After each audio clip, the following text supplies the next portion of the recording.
estudante do Newton. Vamos aproveitar um curto espaço de tempo aqui para a gente resolver alguns exercícios, para rever os conteúdos em preparação para a nossa próxima avaliação, tá? Então, a gente vai fazer alguns exercícios que dizem respeito aos assuntos que serão cobrados na nossa avaliação da semana que vem, tá? Nós vamos iniciar resolvendo essa questão aqui. Tá? Vamos ler atentamente o que pede a questão. É um problema que envolve máximos e mínimos de função. Então, a questão pede: determine os valores máximos e mínimos locais e os pontos de cela da função abaixo, caso existam, né? Então, recordando o que são os extremos locais de uma função. São valores onde a função assume um valor máximo ou um valor mínimo na vizinhança de um ponto. Então, um ponto ele é um ponto de máximo local, C, né? Na vizinhança daquele ponto, ele tem uma maior imagem, ou é um mínimo local se ele tem uma menor imagem, tá? E nada implica que em outro ponto tenha uma imagem maior do que aquela. Então, é local. Localmente, numa vizinhança, ele tem uma maior ou uma menor imagem, tá? E os pontos de cela, lembrando, eram candidatos a extremos locais. Eles passaram o primeiro teste, mas a gente verifica que eles nem são máximos e nem são mínimos, tá? Então, a gente tem essa função aqui e quer determinar os extremos locais dessa função. Então, vamos lembrar que a gente tem um algoritmozinho para resolver isso. O primeiro passo que a gente tem que fazer, determinar os pontos críticos da função. E o que são os pontos críticos da função? São os candidatos a extremos locais, né? Então, a gente vai no domínio da função. Na hora que você busca os pontos críticos, você descarta todos aqueles que, com certeza, não são extremos locais da função, tá?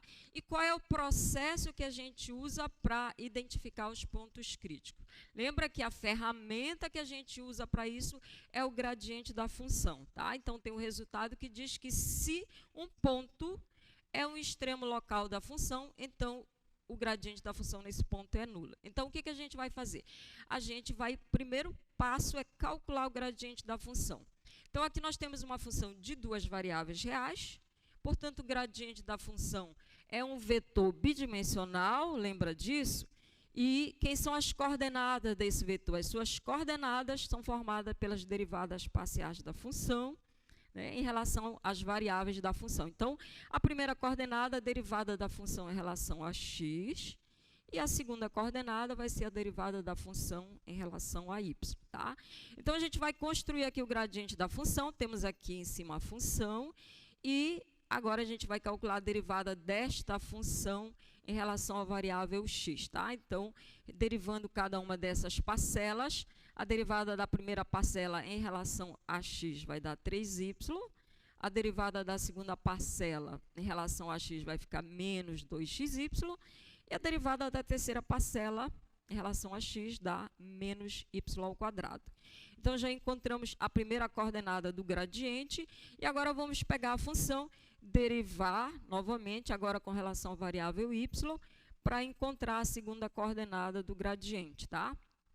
Então, tomamos novamente a função, e agora vamos derivar essa função em relação a y, tá? Então, derivando a primeira parcela em relação a y vai dar 3x, deriva a segunda parcela em relação a y vai ficar menos x², e deriva a terceira menos 2xy. Então, já fizemos o primeiro passo, que foi construir o gradiente da função.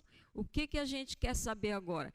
Quais são os pontos no domínio, ou seja, quais são os pares ordenados para os quais esse gradiente é nulo, ou seja, esse vetor é nulo, tá? Então, agora, no segundo passo, a gente vai determinar os valores que anulam o gradiente. Como é que eu faço isso? Eu vou pegar o vetor, tá? Que é o gradiente da função, igualar a zero, tá? Então, já calculamos o gradiente na etapa anterior. Veja que agora eu já estou arrumando aqui, tá? Quanto menos eu abrir essas contas, mais fácil vai ficar o meu trabalho. Vou voltar no slide anterior, para a gente olhar como estava o gradiente. Olha aqui, eu tenho o y é um fator comum na primeira coordenada. O x é um fator comum na segunda coordenada. Então, já peguei e coloquei esse y em evidência na primeira coordenada, coloquei x em evidência na segunda coordenada. Então, voltando aqui, tá? Coloquei y em evidência, coloco um x em evidência na segunda coordenada. Então, esse vetor eu vou igualar a zero, tá? E agora eu tenho igualdade de vetores. Lembra que dois vetores são iguais quando as coordenadas correspondentes são iguais. Então, daqui eu vou tirar aqui, a primeira coordenada tem que ser igual a zero, fico com uma primeira equação. Segunda coordenada igual a zero, fico com uma segunda equação. E agora, então, eu tenho que resolver esse sisteminha formado por essas duas equações. Meu objetivo é encontrar os valores que anulam, tá, esse gradiente. São os valores de x e y que fazem com que isso aconteça. Tá? Então, trazendo para cá o sistema, vamos olhar agora essas equações que estão aqui, tá? Bom, eu posso pegar, multiplicar esse y aqui nessa primeira equação, eu vou ficar com uma equação do segundo grau em y, fazer a mesma coisa na de baixo, eu vou ficar com uma equação do segundo grau em x, que vai complicar um pouco mais os meus cálculos. Então, talvez seja melhor eu deixar assim, na forma de produto, e vou analisar assim, olha, eu estou querendo saber quais são os valores que anulam essa primeira equação. O que eu tenho aqui? Um produto de dois números reais. E aí, lembra, quando é que o produto de dois números é zero? Quando pelo menos um dos fatores é zero. Então, dessa equação 1, tá, eu tenho quando é que isso aqui vai ser zero? Tenho duas possibilidades. Quando o primeiro fator é zero, menos y, e portanto y é zero, ou quando o segundo fator é zero. Tá? E eu vou analisar agora cada um desses dois casos aqui, tá?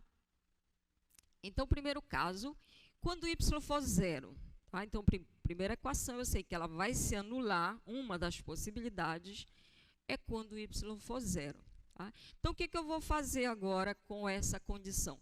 Eu vou na segunda equação e substituir este valor, o y, por zero. Lembra que eu tenho que encontrar pares ordenados que satisfazem simultaneamente as duas equações.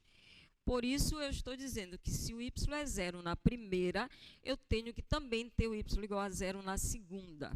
Então, quando eu substituo aqui o y igual a zero, aqui, aí vai ficar menos x quadrado, e fazendo o produto aqui, mais 3x igual a zero. Tá? Então, fiquei agora com uma equação só na variável x. E a mesma coisa, eu quero saber quais são os valores que anulam essa equação. Temos uma equação do segundo grau, muito fácil de resolver. Posso colocar o x em evidência aqui.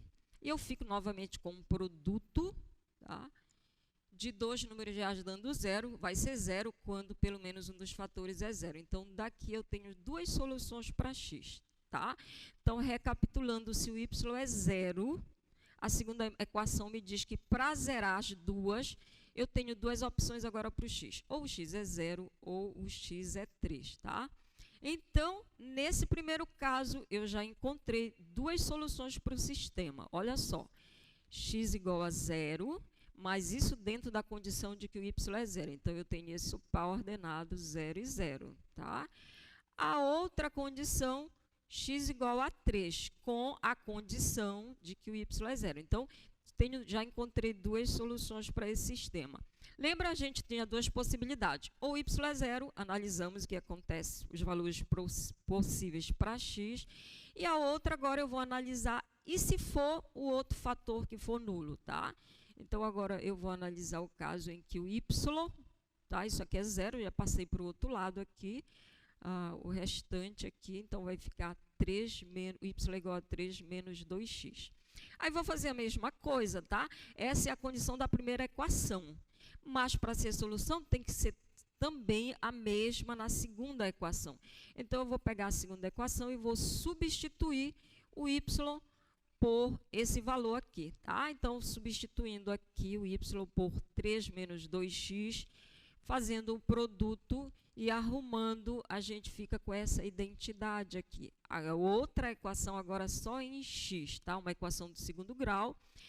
Temos nas duas parcelas um fator comum, que é o 3x. Então, para simplificar, eu vou colocar 3x em evidência. E aí eu fico novamente com o produto. E esse produto é nulo quando um dos fatores é nulo. Tá? Então, tem duas possibilidades. Ou o x é 0 ou o x é 1. Tá? Então, olha, do segundo caso, cheguei à conclusão que se o y é 3 menos 2x, o x é 0 ou x é 1. Então, quais são os pares ordenados? Lembra que as soluções são pares ordenados. Então, eu vou juntar aqui. Quando o x é 0, olha, eu vou bem aqui, na condição que eu tenho. O y ele é 3 menos 2x. Então, eu vou substituir bem aqui. X é 0, o y fica sendo 3. Tá? Então, eu tenho esse par ordenado aqui. E a outra, quando o x é 1, então eu substituo bem aqui, fica 3 menos 2, vai dar 1. Tá? Então, eu encontrei, resolvendo o sisteminha, um caminho que eu optei para resolver, mas não quer dizer que é o único, tá, gente? E eu encontro, então, 4 pares ordenados que anulam o gradiente da função, que são, então, os pontos críticos. Eles são extremos relativos? Não, não estamos dizendo isso. Estamos dizendo que são candidatos a extremos relativos, tá? Então, o domínio dessa função, ele é todo R2. Mas de todo R2, a gente descartou todos os demais que não são extremos relativos. Se tiverem extremos, estão aqui, tá? Nesse conjunto. Bom, então o primeiro passo era identificar os pontos críticos da função. E agora, qual é o passo seguinte que a gente tem que fazer? O passo seguinte, agora a gente vai analisar esses pontos críticos. Vai em cada um deles, será que você é de fato um extremo relativo ou você não é? Qual é a ferramenta que a gente usa para isso? Lembra? Ferramenta que a gente usa é o essiano da função, tá? Então, na etapa seguinte, eu vou construir o essiano dessa função para eu fazer a análise desses pontos críticos, tá? Então, vamos relembrar a definição do essiano de uma função de duas variáveis. Ele é um determinante da matriz essiana, tá? Que na primeira linha a gente tem o gradiente da derivada em relação a x. E na segunda linha, a gente tem o gradiente da derivada em relação a y. Então, ele é formado pelas derivadas de segunda ordem da função, tá? E quando a gente fizer esse produto aqui, então vai ficar derivada de segunda ordem em relação a x, multiplicada pela derivada de segunda ordem em relação a y. E aqui, quando a gente tem uma função contínua, as derivadas parciais de segunda ordem existem e são funções contínuas, a gente tem a identidade das derivadas parciais mistas, por isso aqui vai ficar ao quadrado, tá? Então, a gente vai pegar a função que a gente está trabalhando e vamos construir o essiano daquela função para fazer a análise dos pontos críticos, tá? Então, ó, eu peguei aqui, esta é a função, tá? Então, a gente tem que construir agora essas derivadas de segunda ordem. Já tínhamos calculado as derivadas de primeira ordem, né? No início, quando construímos o gradiente. Então, essa aqui era a que a gente tinha calculado em relação a x. O que a gente tem que fazer? Eu vou derivar novamente essa função em relação a x. Então, quando derivar em relação a x, vai dar 0. Aqui vai ficar menos 2y. E aqui também vai dar 0, né, porque é constante. Então, aqui eu tenho a derivada de segunda ordem da função em relação a x. Tá? E a gente precisa deste segundo fator aqui. Então, vamos pegar a derivada da função em relação a y, que já havíamos calculado. E vamos agora derivar novamente em relação a y, tá? Então, derivando em relação a y, a primeira parcela é constante, vai dar 0. A segunda é constante, vai dar 0. E aqui vai ficar menos 2x, tá? Então, derivando em relação a y, menos 2x. E agora a gente precisa da derivada parcial mista. Então, eu pego qualquer uma delas, ou eu pego a primeira e derivo em relação a y, ou eu pego a segunda e derivo em relação a x, que vai dar o mesmo resultado, tá? Então, vou pegar a primeira e vou derivar agora em relação a y. Então, vai ficar 3 aqui, menos 2x e 2y, tá? Daria o mesmo resultado, verifique se eu fizesse essa aqui em relação a x, tá? Então, já temos as derivadas parciais mistas e agora é só formar esse produto aqui. Portanto, eu tenho aqui, olha, o essiano da função, produto dessas duas, tá? E esta daqui é ao quadrado. Gente, quanto menos conta você fizer aqui, melhor. Não é interessante eu pegar e desenvolver esse quadrado, porque o que me interessa para o esse-ano não é, de fato, o valor que ele dá, mas é o sinal, tá? Que ele assume. Então, quanto menos você abrir as contas, melhor. Vamos deixar aqui desse jeito. Então, já construímos o esse-ano, qual é o passo seguinte? Veja que o esse-ano da função, ele é uma função, tá? Então, ele está pronto para calcular o valor para qualquer par ordenado no domínio da função. E o que eu quero fazer agora? Eu quero calcular o esse-ano em cada um dos pontos críticos. Porque lembra que o esse-ano é a ferramenta em que o sinal dele me diz se o ponto crítico é ou não um extremo relativo da função, tá? Então, trazendo para cá as informações, aqui eu tenho o esse-ano da função, derivada de segunda ordem, que a gente vai precisar em algumas situações, e os pontos críticos que a gente havia calculado, tá? Então, vamos calcular essa função em cada um desses pontos críticos. Então, vou calcular no primeiro ponto crítico aqui, que é 0, 0, tá? Então, está aqui a função. Vou substituir o x por 0, vou substituir y por 0. Então, veja que essa primeira parcela já vai zerar, né? Quando eu calculo aqui. Aqui também vai zerar, então vai ficar 4 vezes 0 vai dar 0. Aqui vai ficar 3 ao quadrado, que dá 9, mas tem um menos na frente, então dá menos 9. Esse ano negativo, o que significa? Quando o sinal do esse-ano é negativo, significa que, ó, aquele ponto crítico, ele não passou no teste, né?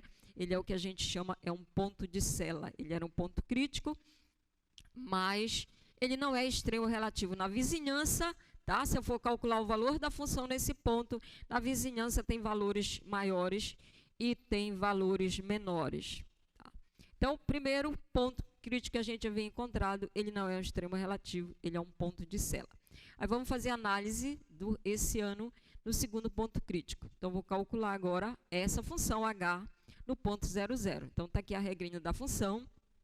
Lembrando que, se você puder fazer uma análise para descobrir, o sinal aqui da positivo e da negativo, é isso que interessa e não o valor em si, tá? Então, aqui agora o x é 0, então vai zerar essa primeira parcela. X é 0 aqui, né? Então vai ficar, e o y é 3, então vai ficar 3 menos 6. Vai ficar menos 3, mas está ao quadrado, vai ficar menos 9. Então, novamente, né, nesse ponto, o esse-ano dá o mesmo valor, negativo, significa o quê? Ok, ponto crítico, você não passa de ponto crítico mesmo, não é um extremo relativo, é um ponto de sela, tá? Então, ele não é nem máximo e nem mínimo lá na vizinhança dele. Aí, vamos fazer análise aqui no terceiro ponto crítico. Repete-se o processo, vou pegar a função e vou calcular, tá? Para esse ponto aqui. Aqui, novamente, temos, olha, agora é o y que é 0, zerando a primeira parcela. O y é 0 aqui. E o x, né, só trocou aqui, gente, portanto, a gente vai obter o mesmo resultado, só mudou a posição das coordenadas. Então, negativo também, ponto crítico não passou no teste, é um ponto de sela, tá? E, por fim, vamos fazer análise no último ponto crítico, ponto 1, 1, tá? Então, calcular o esse-ano da função no ponto, agora aqui vai ficar 4 vezes 1 vezes 1. Vai ficar 4. Aqui, ó, vai ficar 1 mais 1, dá 2. Então, vai ficar 3 menos 2 vezes 2, que é 4. Então, a primeira parcela vai dar 4. A segunda vai dar menos 1 ao quadrado, que vai dar 1. E vai ficar 4 menos 1, vai ficar 3. Então, esse ano dessa função, o esse-ano nesse ponto, ele é positivo, ok. Quando o sinal é positivo, significa que temos um extremo relativo aí. Extremo relativo pode ser ponto de máximo, pode ser ponto de mínimo, tá? Então, o que é que vai me dizer agora se é um ponto de máximo ou é um ponto de mínimo? É o sinal da derivada de segunda ordem em relação a x, tá? Por isso que ela estava aqui. Então, agora eu vou calcular, tá? Essa função no ponto. Então, eu vou calcular o f de x, lembra que ela é uma função de x e y. Neste ponto aqui, olha, ela é menos 2y, y é 1, dá negativo. Então, a gente está falando de uma superfície, tá, que ela está voltada para baixo. Então, as curvas são curvas que têm concavidade voltada para baixo. Então, olha, o ponto está lá em cima e ela tem as curvaturas voltadas, as superfícies, né?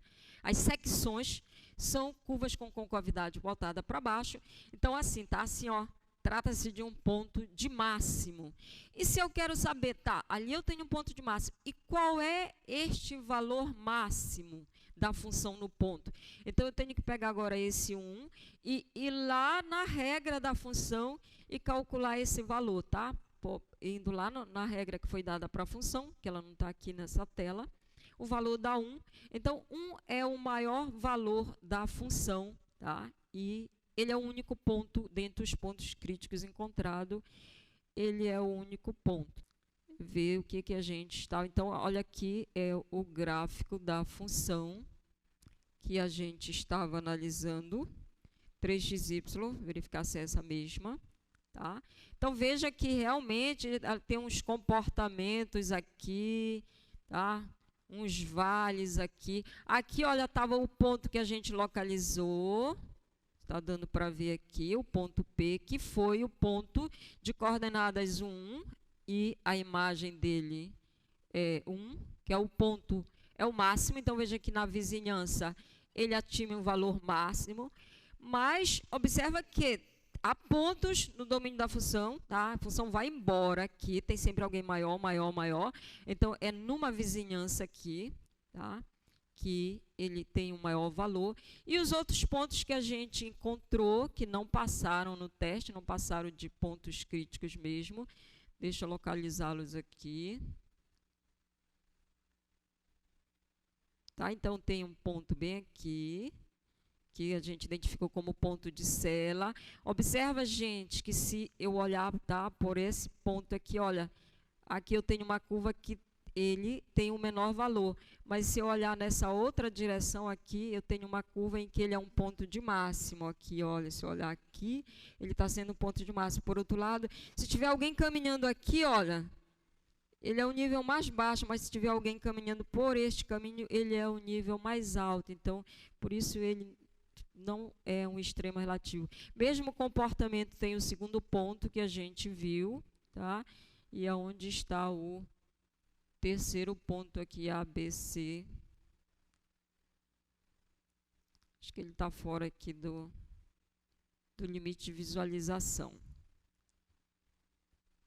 Ah, não, era o 0, 0. Ele está na origem, tá? A gente está na origem, o outro lá. Tá? Ok. Então, esse é um exercício para a gente recordar como se calcula extremos, tá, relativos da função, máximos e mínimos. Tá? Ferramenta que a gente usa no primeiro momento é o gradiente da função, que ele vai me dizer onde estão os prováveis extremos relativos.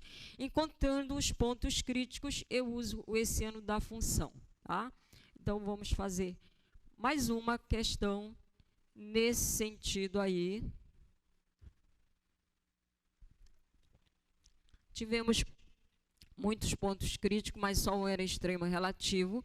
Então, é um resultado análogo agora. É uma questão análoga. A gente quer determinar também máximos e mínimos locais da função e os pontos de sela, caso existam. Tá? Então, aqui está a regra da função. Então, mesmo processo. Tá? Primeira etapa, identificar os pontos críticos da função. E o que são os pontos críticos? São os valores que vão anular o gradiente. Então, passo 1, vou calcular o gradiente da função. Função de duas variáveis, gradiente é um vetor bidimensional. Primeira coordenada derivada da função em relação a x, segunda coordenada derivada da função em relação a y. Aí, então, vamos pegar essa função, derivar em relação a x. 6x ao quadrado, aqui vai ficar 24x. Aqui vai ficar menos 30. Encontramos a primeira coordenada do vetor. E agora derivamos a função em relação a y.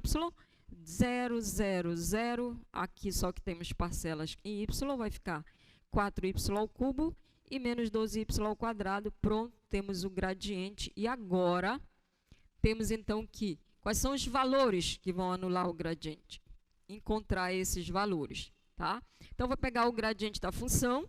Olha, também eu já estou aqui compactando, tá? Quanto menos contas eu expandir, melhor. Eu já estou vendo que tem aqui um fator comum, que é o 6, então coloquei em evidência. Na segunda parcela, a gente tem um fator comum aqui, que é o 4y ao quadrado. Então, já estou colocando aqui em evidência. Vou igualar a 0. Fico com uma igualdade de vetores. Dois vetores são iguais quando as coordenadas correspondentes são iguais. Então, da primeira, eu vou tirar essa identidade aqui, esta equação, e da segunda igualdade eu tiro uma outra equação. Veja aqui, gente, que na hora que eu coloquei o 6 em evidência, aliás, sem colocar também, a gente tem uma equação do segundo grau, tá? E aqui eu já identifiquei as raízes, então estou procurando dois números reais, que é a soma da menos 4 e o produto da menos 5. Esses números são menos 5 e o 5 e o menos 1, tá? Ou então você usa a equaçãozinha lá para resolver a equação do segundo grau e identificar as raízes, tá? Então, olha a diferença dessa questão para a anterior. Na anterior, a gente ficou com um sistema, as duas equações, elas relacionavam x e y. Agora está bem mais simples, porque a primeira equação, ela só tem como variável o x, e a segunda só tem como variável o y. Então, eu vou tirar quando é que a primeira é 0. É um produto de números reais, e o produto de números reais é 0 quando pelo menos um dos fatores é 0. Então, ou o primeiro é 0, e daqui eu tiro que o x tem que ser igual a menos 1, ou o segundo fator é 0, e portanto o x é igual a 5, que são as raízes da equação do segundo grau. E da segunda, eu tenho também esse produto aqui da 0, isso aqui vai ser 0 quando ou y é 0 ou y é 3, tá? Agora, olha só. Eu preciso dos pares ordenados que zeram a primeira coordenada do gradiente e a segunda coordenada. A gente está dizendo que quando x é igual a menos 1, ele zera a primeira coordenada. A primeira fica dependendo só de x, tá? E esses dois valores zeram a segunda. Então, eu vou fazer todas as combinações possíveis aqui para obter os pontos críticos. Por exemplo, se o x for menos 1 e o y for 0, ok, ele zera as duas coordenadas. Mas se o x for menos 1 e o y for 3, também zera a segunda coordenada. Então, eu faço as combinações e obtenho esses 4 pontos críticos. X menos 1 com 0, x menos 1 com 3. X igual a 5 com 0, x igual a 5 com 3, ok? Encontrei os pontos críticos e agora o que é que eu vou fazer? Eles são só candidatos a extremos relativos, tá? Não sei se são ou não extremos relativos. Do domínio da função, que era todo R2, a gente descartou, com esse processo a gente descartou aqueles que com certeza não são extremos relativos e ficamos só com os prováveis. Qual é a ferramenta agora que vai me dizer se eles são ou não extremos relativos? É o essiano da função. Então, na etapa seguinte, eu vou construir o essiano da função para fazer essa análise, tá? Então, mesma coisa que a gente fez na questão anterior, calculamos o essiano. Para isso, a gente vai precisar calcular as derivadas parciais de segunda ordem. Então, já tínhamos calculado em relação a x, derivamos novamente em relação a x, tá? Então, vai dar aqui 12x menos 24.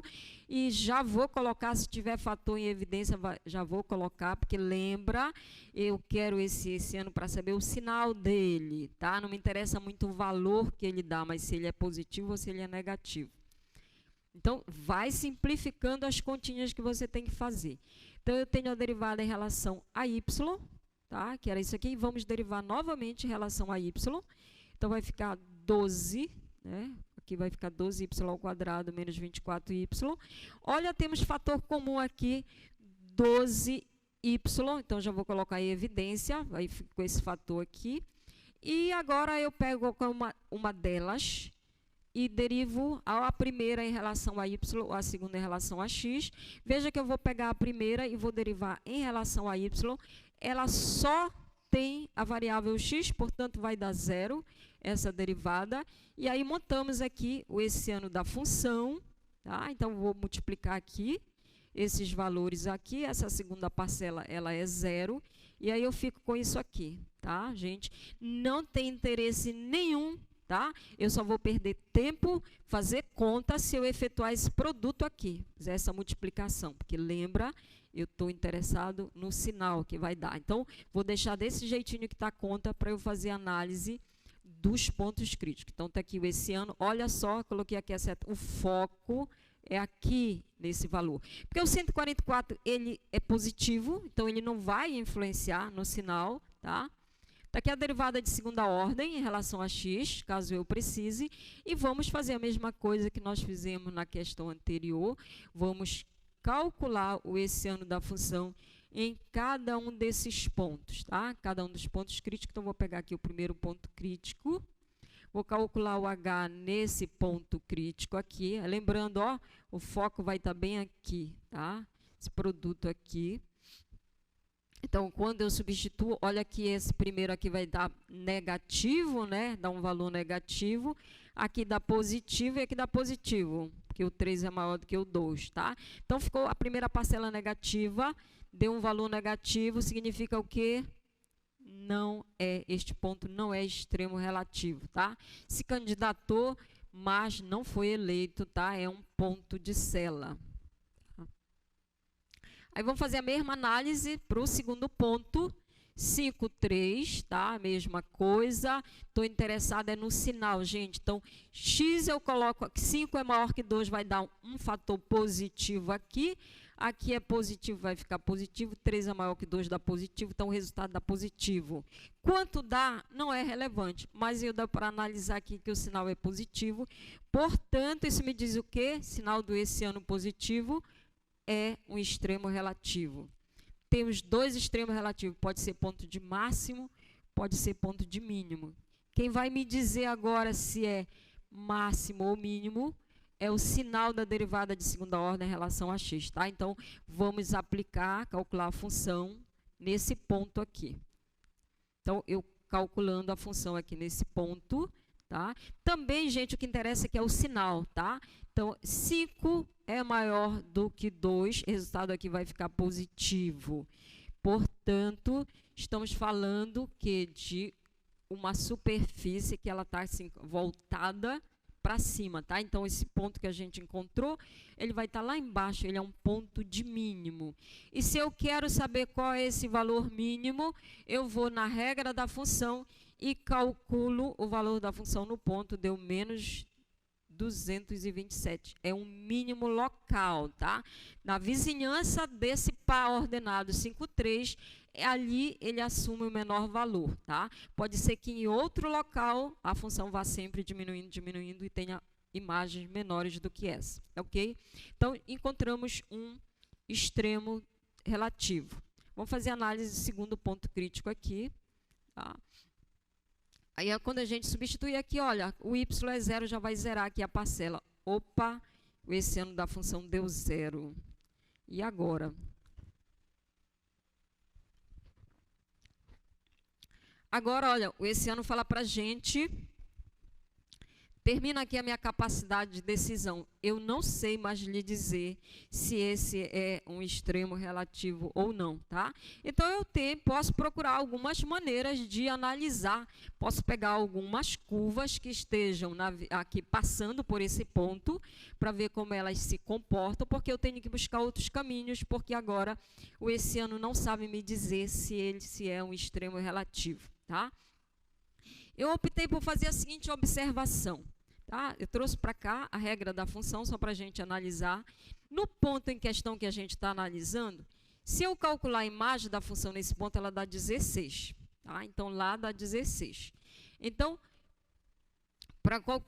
se eu calcular a imagem com x fixo em menos 1 e o y variando, ela tem essa estrutura aqui. Tá? Então, eu vou pegar valores que estejam... y que esteja muito próximo de 0, tá? Que é o ponto em questão que a gente quer analisar, na vizinhança do ponto. Então, vou pegar um valor bem pequeno para o y e fazer essa continha aqui. Quando eu faço, por exemplo, o x fixo no menos 1, o y como 0,1, que está bem próximo do zero, tá? E faço a continha, olha bem, aqui eu já tinha 16 fixo, só estou substituindo aqui. A imagem da função, ela dá um pouquinho menor que 16, tá? Então, esse 16 já não pode ser ponto de mínimo, porque eu encontrei alguém na vizinhança dele que tem uma imagem menor do que ele, tá? E quando eu calculo a imagem da função, agora eu vim um pouquinho para trás do zero, né, no eixo do y, e calculei a imagem da função nesse ponto, tá? Então, é só aqui que eu estou fazendo a diferença, é 16, aí vai dar um pouquinho maior do que 16, tá? Então, esse 16 também não pode ser um valor de máximo, porque não pode ser um valor máximo, perdão, porque tem alguém que tem uma imagem maior do que ele, tá? Portanto, esse é um ponto de cela, tá?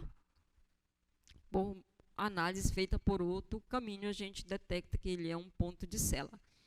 E, por fim, vamos fazer a análise da função no quarto ponto crítico.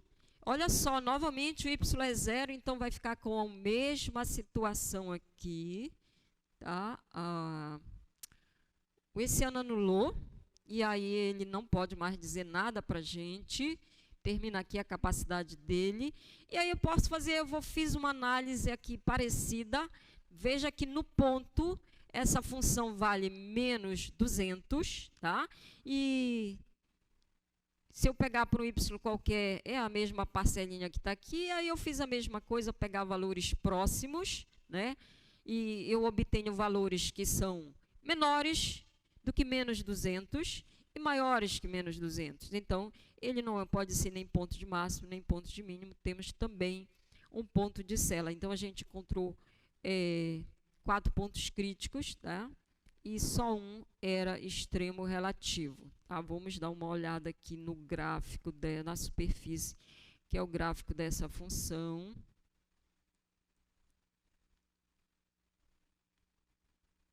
Vou ver aqui, ó. Aqui é o gráfico da função. Veja os 4 pontos que a gente identificou, tá? A gente identificou, deixa eu recordar que foi o ponto de máximo aqui, que é o ponto B, que está bem aqui, que era o menos 1, 0. Veja que ele assume um maior. 5, 3 é o ponto P. Aí, está bem aqui, ó. Menor imagem da função. Tá? Um ponto de mínimo. Ok. Então, resumindo, preciso identificar os extremos relativos de uma função. A ferramenta que eu uso é o gradiente da função, que vai me dizer aonde estão os candidatos a extremos relativos. E, identificados os pontos críticos, eu uso esse ano da função para me dizer se é ponto de máximo ou ponto de mínimo, tá? A gente vai fazer agora uma questão, mas vamos ver a diferença aqui. Agora, nós queremos determinar os valores máximos e mínimos absolutos da função. Então, a gente está restringindo aqui o domínio dessa função. Olha só aqui. Ela está definida para todo R2, tá? Mas para fazer análise, o que me garante que com certeza tem pontos de máximos ou de mínimos, se eu tiver definido um conjunto compacto, lembra disso? Conjunto fechado e limitado, tá? Então, esse conjunto aqui, um conjunto fechado e limitado, olha só, a gente vai já analisar quem é esse conjunto. E a gente quer determinar os valores máximos e mínimos da função nesse conjunto aqui.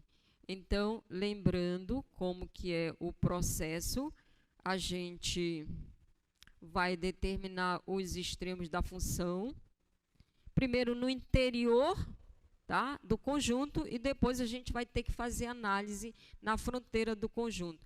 Agora, olha, vamos só ver aqui quem é esse conjunto. A gente está pegando todos os pares ordenados para os quais o x é maior ou igual que 0, o y maior ou igual que 0, e x² mais y² é menor ou igual que raiz de 3. Então, vamos visualizar que conjunto é este, né, gente? Olha essa equação aqui, x² mais y² menor ou igual que 3, todos nós sabemos, descreve, tá? Menor um círculo, centro na origem e raio raiz de 3. Ele está falando aqui, vamos imaginar que isso aqui é um círculo que tem centro na origem, raio raiz de 3. Ele está falando menor ou igual, tá? A equação que está lá. Isso aqui, x² mais y² menor ou igual que 3. X é maior ou igual que 0. Y é maior ou igual que 0, tá? Então, essas são as inequações que definem a região que a gente está. Ver se é isso mesmo. X maior ou igual que 0, y maior ou igual que 0. x² mais y². Então, olha aqui, menor ou igual que 3, tá? Raiz de 3 ao quadrado. Então, estamos falando de uma circunferência aqui, raiz de 3. Tá? Agora, estamos tomando só o x maior ou igual que 0. Então, só esse lado daqui, lado direito, né? E y maior ou igual que 0, então só a parte de cima. Então, estamos falando aqui, olha, só dessa região. Conjunto D é isso aqui. Igual, igual, igual, então vai entrar aqui também. Então, é aqui, tá? Então, de todo o domínio da função, agora a gente vai estar analisando só aqui. Se eu pegar pontos aqui, tá? A gente tem a garantia que tem o maior valor e tem o menor valor aqui, e a gente quer saber onde é que ocorre o maior e o menor valor. Então, recordando, a gente primeiro procura os pontos críticos da função no interior do conjunto, chamados pontos interiores. Lembra que a borda aqui é a fronteira do conjunto. E depois a gente vai analisar, tá? A fronteira do conjunto. Então, a diferença do que a gente fez na questão anterior, porque a gente está fazendo agora, é que também a gente tem a fronteira do conjunto para fazer a análise. Tá? Então, primeiro, a gente vai fazer o mesmo procedimento que foi feito na questão anterior, aqui no interior do conjunto. Tá? Então, olha, etapa 1, eu vou determinar os pontos críticos da função no interior de D. Pega o conjunto, esquece a fronteira, tá? E para isso, mesmo processo. Pontos críticos são os valores que anulam o gradiente da função. Então, eu vou calcular o gradiente dessa função de duas variáveis, gradiente um vetor bidimensional. Derivo em relação a x vai ficar y². Derivo em relação a y vai ficar 2xy igual a 0, tá? Então, aqui fica bem simples. Qual é a condição para que a primeira equação seja 0, y vai ter que ser 0, e a segunda é 0 se y for 0. Só encontro um ponto crítico, tá? Veja que o ponto crítico a gente não fez nenhuma restrição em todo o R2. Aí, quando a gente encontra, agora a gente analisa se ele pertence ao interior do conjunto que a gente está analisando. Então, vamos olhar aqui a origem 0, 0. Está no interior do conjunto? Não, né? 0, 0 pertence à fronteira. Ele está bem aqui na fronteira. Então, quando a gente for analisar a fronteira, ele vai aparecer. Então, a gente descarta porque eu estou procurando no interior do conjunto, tá? Se eu tivesse encontrado, por exemplo, valor... como eu estou analisando todo o domínio, eu poderia ter encontrado um valor, por exemplo, 4 e 7, tá? Poderia aparecer. Eu descarto porque ele não faz parte do conjunto que eu estou analisando, tá? Então, o interior não tem pontos críticos, então não vai ter valores máximos e mínimos aí. Agora, qual vai ser a segunda etapa? A gente vai partir para fazer análise na fronteira do conjunto. Então, como se comporta essa função na fronteira do conjunto? Então, eu vou determinar agora os extremos da função na fronteira do conjunto. Aí, veja, gente, que são três, né? Três retas aqui, três curvas aqui, essa parte aqui no eixo do x, tem essa parte aqui da circunferência e tem essa parte aqui no eixo do x. Então, para fazer análise, a gente tem que dividir essa fronteira em subconjuntos, tá? Então, vou chamar a fronteira de D, eu vou dividir isso aqui, chamar esse aqui de D1, é esse segmento aqui. Vou chamar essa parte aqui de D2, esse segmento aqui, e vou chamar essa parte aqui de D3, tá? Então, primeiro eu preciso identificar, tá? Como é que eu descrevo os pontos que estão aqui nesse segmento, tá? Então, a gente vai descrever este conjunto D1 para poder fazer a análise aqui. Então, lembra aqui, no caso, eu tenho D1, é um subconjunto do R2, então ele é formado por todos os pares ordenados x, y pertencentes ao R2. E agora a gente vai dizer quais são as restrições que tem. Veja, todos os pontos que estão em cima do eixo do x, o y dele é 0. Então, o y aqui é 0. E o x, olha, o x está limitado, ele vai de 0 até raiz de 3. Então, está nesse intervalo aqui, de 0 a raiz de 3. Tá? Se você quiser escrever de uma maneira mais compacta, pode colocar logo a condição aqui, y0, tá? Com o x, pode escrever assim também, com o x nessa variação aqui. E raiz de 3, tá? Então, agora a gente vai analisar aqui, nesta parte da fronteira, como é que se comporta a função, tá? Então, aqui eu dividi a fronteira em 3 partes ali, tá? Ela é a união desses dois conjuntos. Vamos analisar, então, a parte D1, que é o conjunto que a gente descreveu aqui. Então, como é que... o D2 e o D3, tá? Vamos logo descrever aqui. Então, olha só, o D2, eu estou aqui, agora em cima do eixo do y, portanto, todos os pontos que estão em cima do eixo do y, a primeira coordenada é nula. E aqui a terceira, olha só, os pontos que estão sobre essa curva, né, satisfazem a equação aqui da circunferência, e aí eu posso isolar ou o y como função de x ou x como função de y. Vamos escrever aqui o y como função de x. Então, eu vou escrever aqui, ó, primeiro eu vou dizer que a terceira, formada por todos os pares ordenados, em que a segunda coordenada, eu isolei aqui, ela é a raiz quadrada de x menos 3 menos x quadrado. A gente observa só uma coisa que é observar.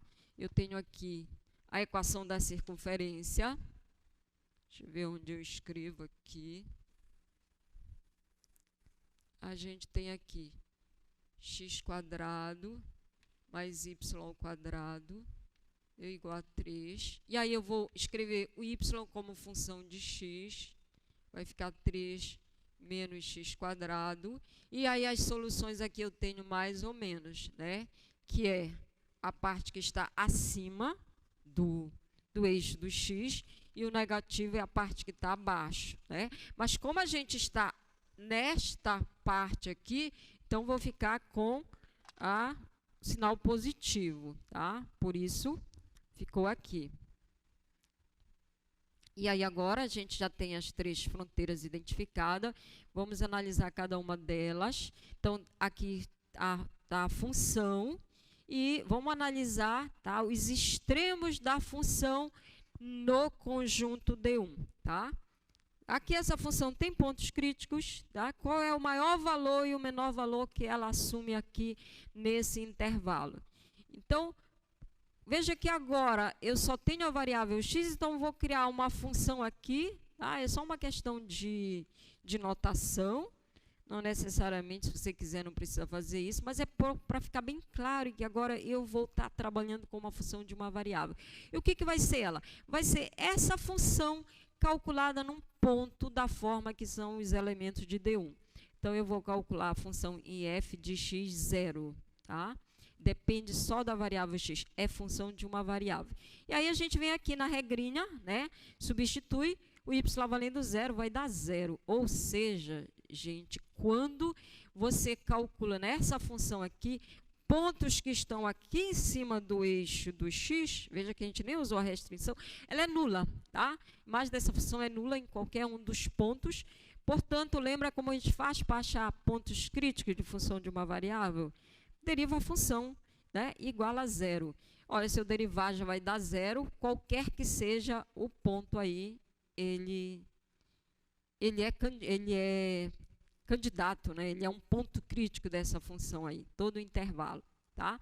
Aí a gente vai agora para D2, vamos fazer análise dessa função nessa parte aqui da fronteira, análogo, comportamento análogo, tá? Então eu vou calcular esta função aplicada num ponto dessa forma aqui.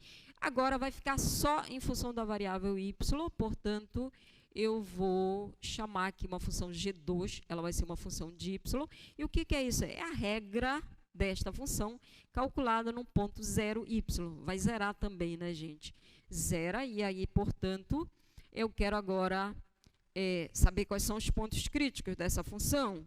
Deriva igual a zero. Ela é zero para qualquer ponto no intervalo. Então, essa função se anula também para todos os pontos que estão ali no eixo do y, tá?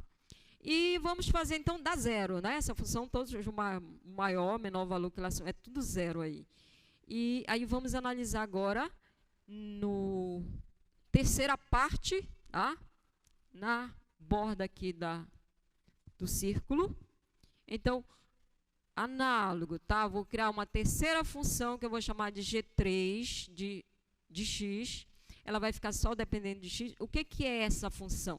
É calcular f num ponto dessa forma aqui, x, raiz de 3 menos x quadrado, tá?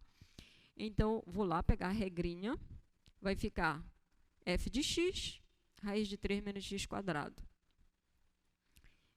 X aqui no lugar do y vai ficar raiz de 3 menos x quadrado, elevado ao quadrado, né? Vai sair a raiz, e aí fica aqui essa função em x, uma função do terceiro grau, e agora é uma função de uma variável, eu quero fazer análise dos pontos críticos dessa função aqui, né, no domínio dela, que está sendo esse intervalo que vai de 0 a raiz de 3. Lembra como a gente faz isso para a função de uma variável? Mesma coisa, calculamos os pontos críticos no interior aqui, como? Derivando a função e vendo quais são os pontos que anulam a derivada. Então, deriva a função, 3 menos 3x ao quadrado, tá? É uma equaçãozinha do segundo grau, os pontos que anulam aqui a função. Eu encontro dois valores, tá? Aqui, as raízes vai ser, passo o 3 para o outro lado, aí vai ficar x quadrado igual a 1, mais ou menos 1 são as soluções, tá? E aí a gente vai ver, tá? A gente está calculando sem restrição. Depois que eu encontro os pontos críticos, eu vou ver quais deles estão dentro do conjunto que eu estou analisando. Veja que eu estou pesquisando no intervalo que vai de 0 a raiz de 3. Então, óbvio que o menos 1 não está aí, né, gente? Então, vou descartar. E o 1 sim, tá? Então, eu vou ficar só com x igual a 1. É o único que eu encontrei. Aí, eu vou calcular o valor da função nesse ponto crítico e nos extremos do intervalo. Então, assim, ó, encontrei um ponto aqui, tá? Que é candidato a ponto crítico. Eu calculo o valor dele aqui e calculo o valor aqui nos extremos, tá? Na fronteira. Para eu determinar agora qual deles, o que eu tenho que sair daqui com um maior e um menor na fronteira, tá?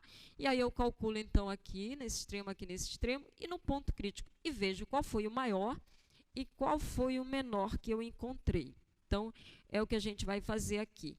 Vamos calcular o valor dessa função G3 no ponto crítico que eu encontrei, que é o x igual a 1. Agora, lembra que a função G3, ela é a f disso aqui, tá? Desse par ordenado. Então, é substituir aqui x por 1 e aqui raiz quadrada de 3 menos 1. Ou seja, eu vou calcular f de 1, raiz de 2. Então, venho bem aqui na regra da função f, né? E calculo o valor dela nesse ponto, dá 2. Ok, então guardamos esse valor aí. E vamos ver, e nos extremos, Quando x é 0, quando x é raiz de 3. Será que tem valor maior? Será que tem valor menor que esse? Então, calculamos em 3, mesma coisa.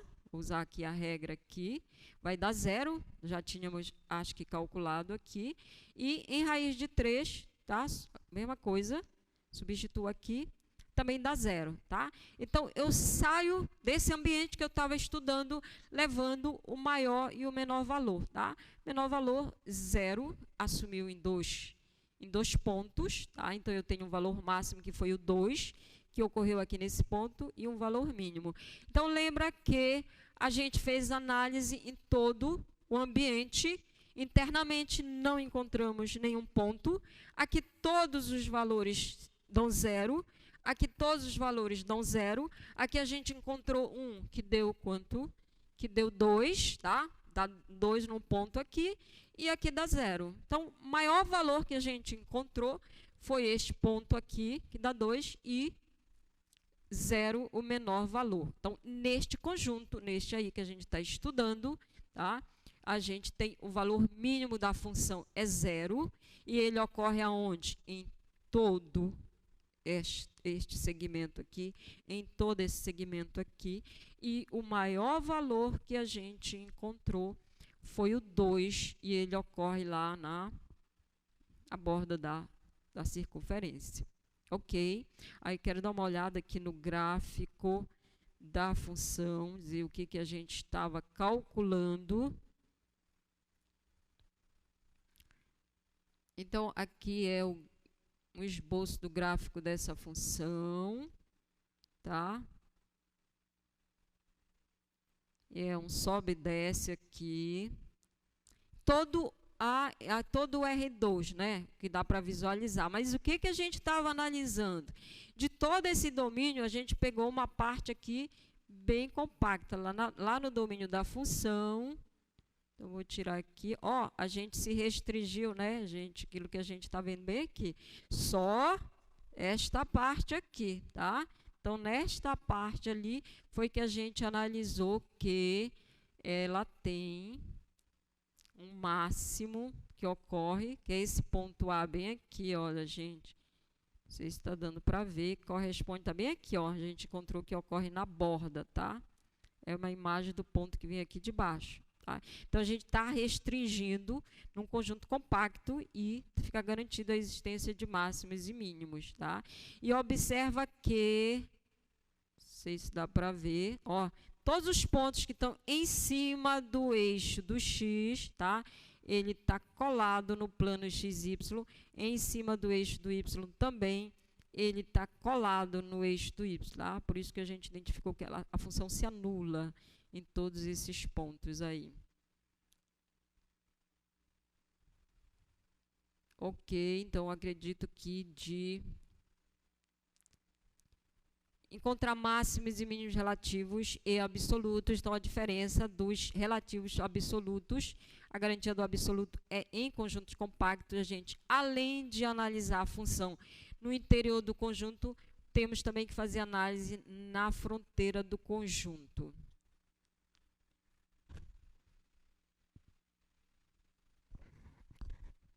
Agora nós vamos usar um pouco dessa teoria de máximos e mínimos para a gente resolver um problema, né, uma aplicação em que eu tenho que construir uma função e depois de construir essa função, determinar quais são os valores dessa função, onde é que tem um máximo ou um mínimo, o que é necessário, né, para o meu problema. Tá? Então, este é um problema bem usual, corriqueiro no tópico. Eu não sei se eu falei no início, acho que eu esqueci, mas vou dizer agora. Todos os exercícios que a gente está resolvendo aqui são exercícios do nosso livro-texto, tá, gente? Então, a gente encontra lá. Eu espero que vocês resolvam esse e os demais que estão lá, tá? Então, o que o exercício pede? Para a gente determinar as dimensões de uma caixa retangular de volume máximo, de modo que a soma dos comprimentos das suas 12 arestas seja uma constante, é um valor constante, tá? Então, suponha que eu tenho uma caixa retangular e eu quero determinar de todas as caixas que eu posso construir qual é a que tem um volume máximo. Aí eu vou somar, tá, essas arestas da caixa e eu vou dizer, olha, essas arestas tem que dar, se estiver trabalhando com centímetro, tem que dar 50 centímetros. Então, eu tenho infinitas possibilidades de construir uma caixa, tá, retangular, que a soma das arestas dê 50 centímetros. De todas elas, qual é a que tem o maior volume? Tá? Então, vamos fazer aqui um esboço de uma caixa retangular.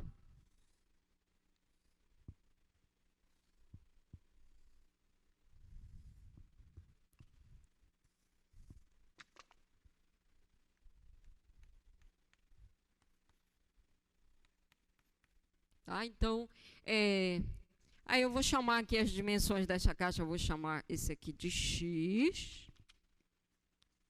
A medida, tá, desse comprimento aqui, vou chamar essa aqui de Y e vou chamar essa altura aqui de Z, tá?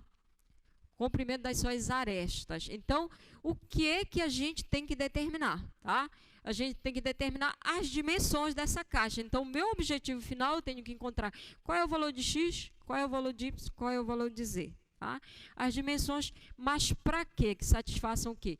Que essa caixa aqui tenha um volume máximo. Então, falou de volume. Então, eu tenho que determinar X, Y e Z, que o volume seja máximo, né? É o volume máximo, certo? Então, eu quero determinar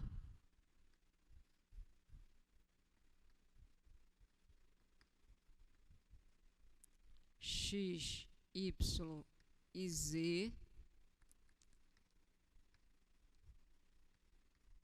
de modo que o volume dessa caixa, né, e como é que eu calculo o volume de uma caixa retangular? Todos sabemos, né, que é o produto das dimensões X vezes Y vezes Z, tá? Então, veja que vai ficar uma função que depende das três variáveis. Então, vou escrever assim, o volume, ele é uma função de X, Y e Z. O volume dessa caixa seja máximo.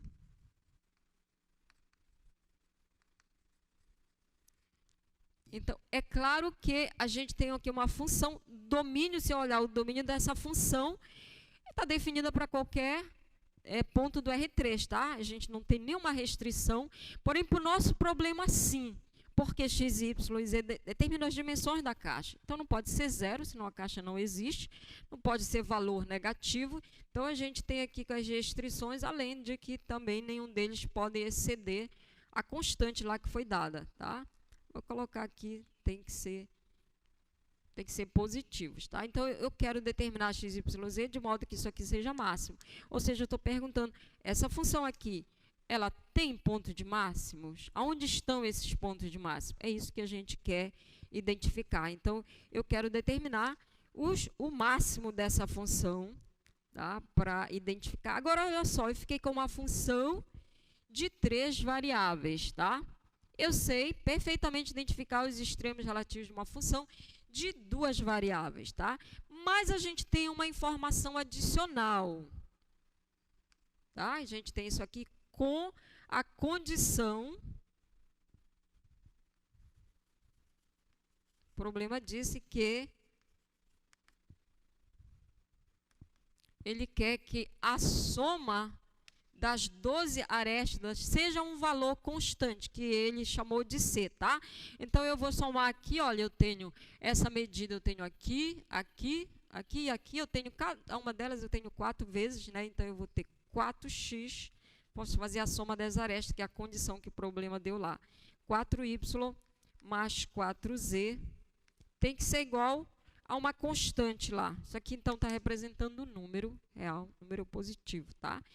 É a restrição que eu falei aqui, né? Claro que isso aqui também tem que ser menor do que C sobre 4, tá?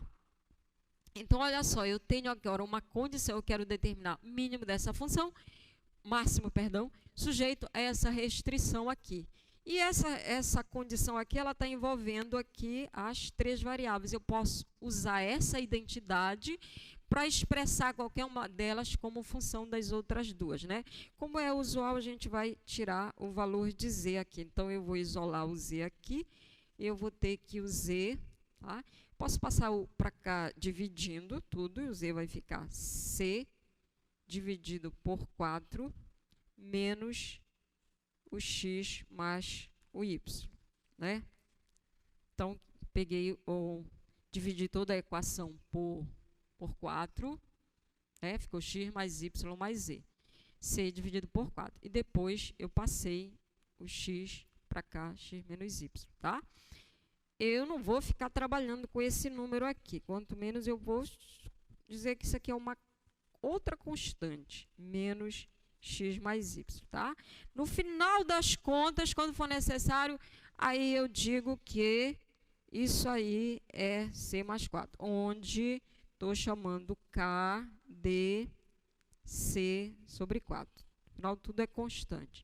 Então, olha só, eu tenho que o z, eu consegui expressar o z como uma função de x e y. Vou aqui colocar no volume, substituir isso aqui.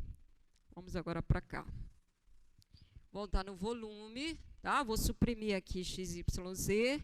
Ele é x vezes y vezes o z, mas o z a gente conseguiu escrever como k menos x mais y, tá? Então, aqui eu vou multiplicar, vai ficar k, que multiplica x, y. Aí, quando eu multiplicar aqui, vai ficar menos x ao quadrado y e menos x, y ao quadrado, tá? Então, eu estou com análogos problemas que a gente estava fazendo antes. Eu estou com uma função de 2 variáveis, x e y, e quero identificar. Se eu quero os máximos, eu vou passar pelos pontos críticos. Primeiro, eu tenho que identificar os pontos críticos, que são os valores que anulam o gradiente da função. Então, eu vou calcular o gradiente da função, tá? No ponto genérico aqui, que é derivada parcial da função em relação a x. Então, a gente vai derivar aqui em relação a x, que vai ficar k vezes o y, menos 2xy, menos y ao quadrado. E vou derivar agora a função em relação a y. Derivando em relação a y vai ficar k, que está multiplicando x, menos x ao quadrado, menos 2xy. E a mesma coisa. Então, como eu estou procurando os pontos críticos, são os valores que anulam o gradiente da função. Então, quais são os valores x e y que anulam o gradiente da função? E daqui, então, a gente vai tirar. Veja que a gente está repetindo tudo que a gente fez nos problemas anteriores, tá? Só que agora nós estamos buscando, tá, para identificar o ponto crítico para um problema que a gente está querendo, tá? O extremo relativo da função. Então, vou igualar isso aqui a 0, tá? E como eu falei, quanto menos contas eu abrir, olha, eu já tenho aqui fator comum, vou colocar aqui esse y em evidência. Vou escrever isso aqui assim, y, k, menos 2x, y, igual a k, menos 2x, menos y. Esse aqui tem que ser igual a 0. E a segunda equação, olha, eu tenho também x, um fator comum, vou colocar em evidência. E vai ficar k menos, eu coloquei um x em evidência, vai sobrar só um x, menos 2y, igual a 0. Tá? Aí aqui é a mesma coisa, gente. A gente tem um produto e está dizendo que esse produto aqui é 0. Isso aqui só ocorre se pelo menos um dos fatores for nulo. Esse não pode ser 0, lembra? O nosso problema, tá? E aqui o y representa uma dimensão da caixa, tem que ser maior que 0. Então, Para o meu problema que eu estou querendo para zerar, eu tenho que ter essa segunda condição aqui. K menos 2x menos y vai ter que ser 0. E aqui a mesma coisa, né? Para zerar aqui, x não é nulo no problema que eu estou querendo. Portanto, para zerar aqui, é a segunda equação.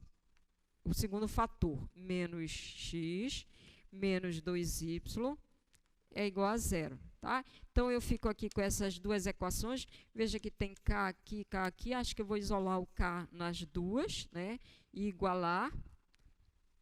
Aqui, olha, passando para o outro lado, eu vou ter que o k vai ser igual. Então, aqui da primeira equação, eu tenho que o k vai ser igual a 2x mais y. E a segunda equação me diz que o k vai ser igual a x mais 2y. Certo?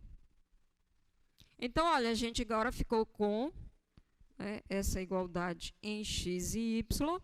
Passa o x para lá, vai ficar x igual, passa o y para cá, x igual a y. Tá? Então, para zerar essa e essa, cheguei à conclusão que x é igual a y. Vou voltar aqui, então, numa dessas duas equações e substituir o y por x ou o x por y. Então, vou pegar aqui esta equação aqui, k é menos... Eu já vou passar para o outro lado, tá? Ao mesmo tempo que eu vou substituir, eu vou passar aqui para o outro lado. Vai ficar igual 2x mais o y, que é também o x, tá? Então, eu chego à conclusão aqui que eu vou expressar o x em função do k, né? O x, ele fica k sobre 3.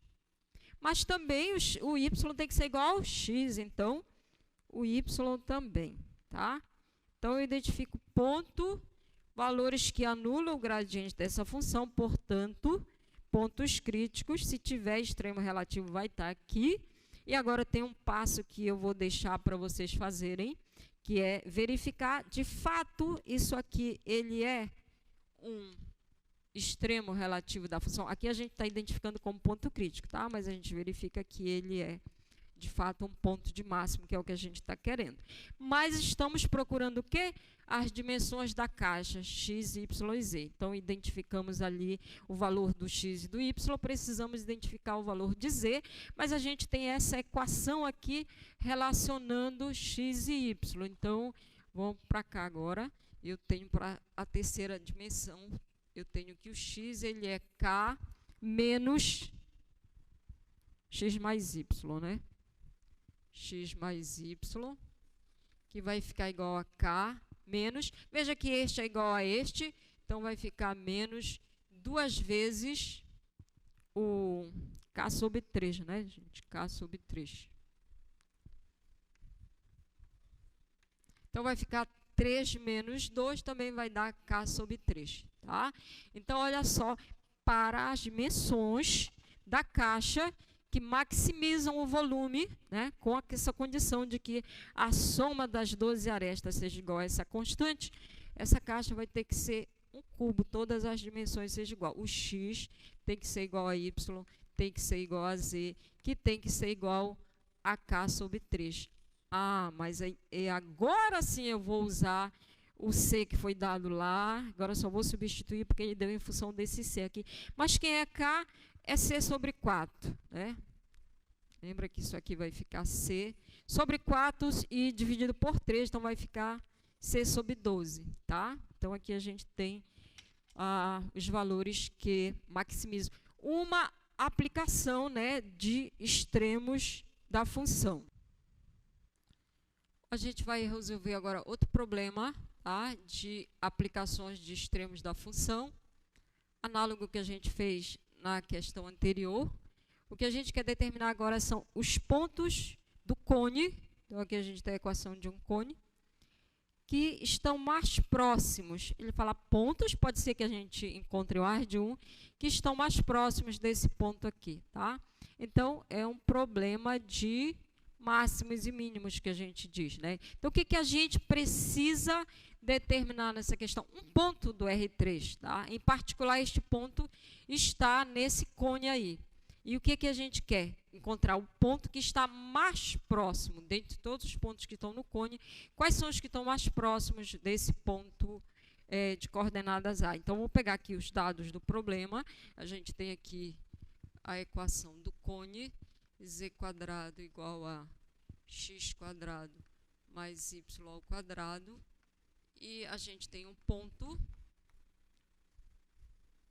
4, 2 e 0. Então, eu quero determinar qual é o ponto que está nesse cone que está mais próximo desse aqui. Então, eu quero o problema de minimização, mas o que eu quero minimizar? A distância. Então, eu preciso, em primeiro lugar, construir uma função que expresse a distância de um ponto que está no cone a esse ponto A. Então, eu vou pegar aqui um ponto genérico, um P, ponto do R3, de coordenadas x, y e z, que está no R3, e a gente vai construir a distância desse ponto ao ponto A. Então, a distância do ponto P ao ponto A, todos nós sabemos que é dado pelaquela equação, né, da forma da distância entre pontos, x menos 4 ao quadrado, mais y menos 2 ao quadrado, mais o z menos 0, vai ficar só z ao quadrado, tá? Então, essa é a função que vai me dar a distância de um ponto qualquer do R3 ao ponto A, tá? Então, observa que a gente fica com uma função nas variáveis x, y e z. E o que a gente quer saber é quais são os pontos no domínio dessa função que são extremos relativos. No caso, a gente quer um ponto de mínimo, tá? Então, é o problema de máximos e mínimos, encontrar os extremos relativos de uma função. Análogo ao que a gente fez, tá? Só que a gente está aqui com uma função de 3 variáveis, né? Então, vamos buscar dentro do problema se a gente tem informação adicional para que a gente possa descer aqui o número de variáveis presente na equação. Veja que a gente tem a condição adicional que este ponto aqui pertence ao cone, tá? Então, eu tenho essa informação aqui como P pertence. Vou chamar isso aqui de C para não ficar repetindo aqui, pertence a C. Bom, se ele está no cone, ele tem que satisfazer a equação do cone. Então, as coordenadas desse ponto satisfazem essa equação aqui. Então, z ao quadrado é igual a x ao quadrado mais y ao quadrado. Portanto, eu vou usar isso aqui, esse z ao quadrado, para substituir aqui. E aí, a minha expressão, a função distância, vai ficar só como função das duas variáveis. Então, substituindo, eu vou ter que o d, tá? Vai ficar assim. Agora é uma função só de x e y, e vai ficar sendo raiz quadrada de x menos 4 ao quadrado, mais y menos 2 ao quadrado, mais agora o z ao quadrado, x² mais y ao quadrado, tá? Então, pronto, eu tenho uma função. O que eu quero saber? Onde é que tem o ponto de mínimo dessa função? Como é que eu faço isso? Vou atrás dos pontos críticos, né? Os valores que anulam o gradiente dessa função. Agora, tem uma coisinha que essa função ela é a raiz quadrada, tá? Vai dar um pouco mais de trabalho para calcular as derivadas dessa função, mas a gente consegue mostrar o seguinte, gente, que se eu pegar aqui, levar os dois lados ao quadrado, eu vou ficar com d ao quadrado, né? Porque aí eu tiro essa raiz aí. D ao quadrado, então vai ficar x menos 4 ao quadrado. Vou só passar para cá esse x ao quadrado, mais y menos 2 ao quadrado, mais y ao quadrado. Só deixar os termos só em x e em y junto, não faz diferença nenhuma. Tá?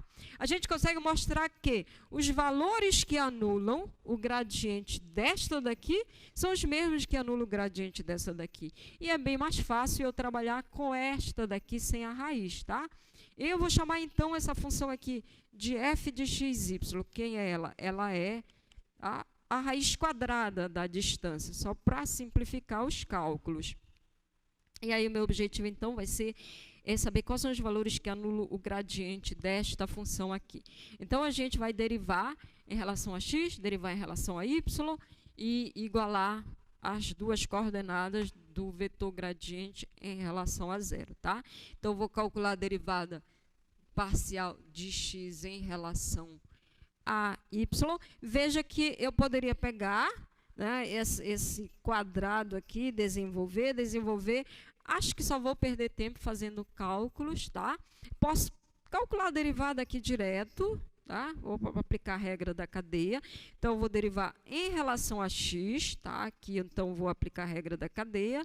Vai ficar 2, que multiplica x menos 4.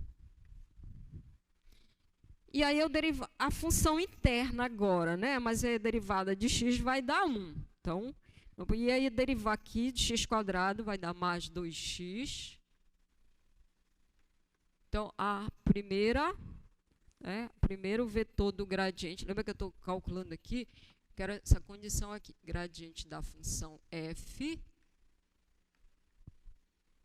e eu vou igualar com o vetor nulo, tá? Que são os pontos críticos, os valores que anulam. Então, estou pegando a primeira coordenada do vetor gradiente, que vai dar isso aqui. Então, vai ficar aqui, olha, 2x mais 2x, vai ficar 4x menos 4. Isso aqui é igual a 0, portanto, x é 0. X é 1, perdão. X é 1, né? Passando para cá. E a segunda coordenada, vou derivar em relação a y. Derivando em relação a y, isso aqui tudo vai dar 0, vai dar 0. Vou aplicar a regra da cadeia aqui. Vai ficar 2 que multiplica y menos 2. Aí eu vou derivar agora a de dentro, só que a derivada de y vai dar 1. Não vai alterar muito. Deixa eu arrumar aqui que essa letra está muito... Menos 2 ao quadrado. E deriva aqui, vai ficar mais 2y.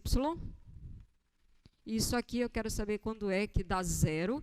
Mas antes disso, deixa eu arrumar aqui, vai ficar 2y mais 2y, vai ficar 4y.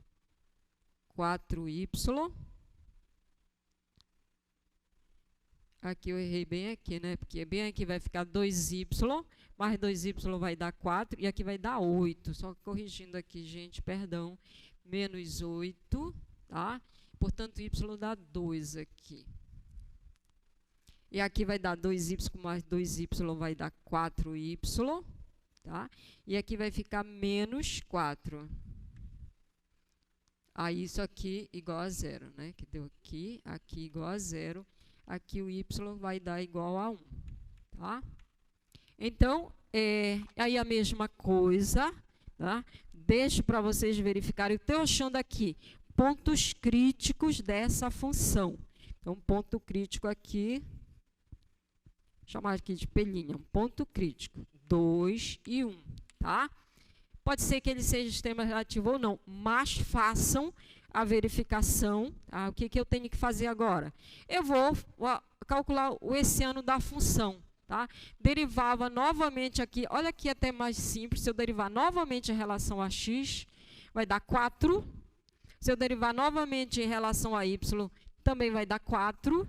E a derivada em relação a x vai dar 0. Então, o essiano dessa função num ponto x, y qualquer, vai dar 4 vezes 4, vai dar 16, né? Significa que ele é positivo. Então, qualquer ponto, qualquer extremo que eu encontre, qualquer ponto crítico, ele é extremo relativo, né? E o sinal da derivada segunda, que é aqui, ó, positivo, garantindo que, de fato, isso aqui é um ponto de mínimo, tá? Só que agora eu tenho que encontrar as coordenadas do ponto. Então, já achei x, já achei y, mas o z eu tenho essa, tá? Como ele está no cone, satisfaz essa equação aqui. E isso me permite achar a terceira coordenada. Como z² é igual a x² mais y ao quadrado, eu substituo aqui, x é 4, não, x é 2 e o quadrado dele é 4. Né? E daí eu vou ter que o z, e aí eu tenho aqui né? Na hora que eu extrair a raiz quadrada, eu vou ter duas soluções. O z vai ser mais ou menos raiz de 5, tá? Então, estão dois pontos no cone que estão a distância mínima, né? E a distância vai ser a mesma quando a gente fizer o cálculo, olha, porque quadrado aqui. E que pontos são esses? Então, vou chamar aqui P1, tá? O x é 2, o y é 1, o z raiz de 5 e o outro ponto, x é 2, y é 1 e menos raiz de 5, tá?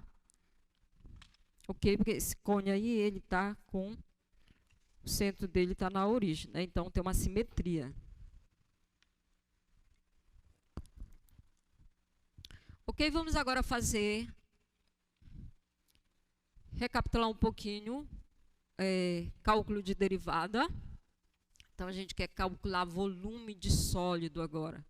Volume do sólido limitado pelo paraboloide e pelos planos. X igual a 0, x igual a 1, y igual a x e y igual a z, tá? Então, volume de sólido, a gente usa, pode usar, de uma função, tá? De duas variáveis, podemos usar a integral dupla.